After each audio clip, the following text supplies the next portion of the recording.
காவேரி கரையின் ஓரத்திலே தாராட்டும் தென்றல் நேரத்திலே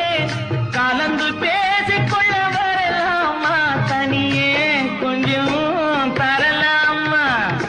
ஆற்றங்கரை என்ன அவசியமா அதிலும் கொஞ்சம் என்ன ரகசியமா ஆற்றங்கரை என்ன அவசியமா அதிலும் கொஞ்சம் என்ன ரகசியமா தேதி குறித்து ஓ